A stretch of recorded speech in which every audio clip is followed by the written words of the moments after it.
Welcome back. We are going to now turn back to Ev to answer the question that I'd asked before.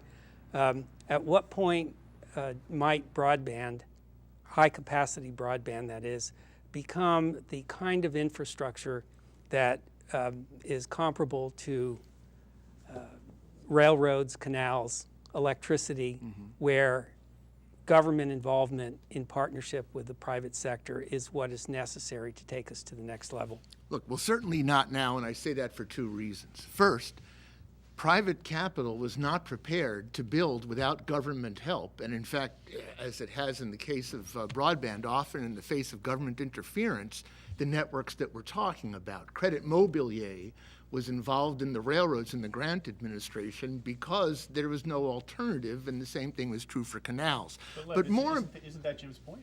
What? Isn't that Jim's point, public-private partnerships? No. I think the point is that if the private money is doing it, as has been the policy of the of administrations of both stripes going back to the late 1990s, you let them do that. But more important, let's go back to the remarkable presentation we just heard from Mesh Networks about this net profit product, which I enjoyed hearing immensely. The difference between that and a canal is that a canal is a commodity. And the question reflects Susan's fundamental belief that networks ought to be commoditized, and that's a bad idea. It's anti-growth, it's anti-innovation. Networks are very sophisticated sets of infrastructure that require active management that shouldn't be commoditized the way that canal traffic or rail traffic is in fact a commodity.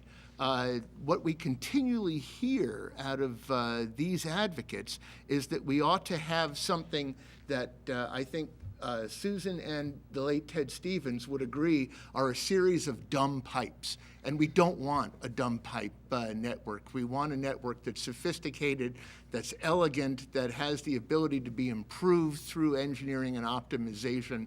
And that makes it fundamentally unlike a canal, a railroad, or an interstate highway, and more like the kind of activity where companies ought to be involved and ought to be taking the lead and subjecting themselves to the discipline of the marketplace.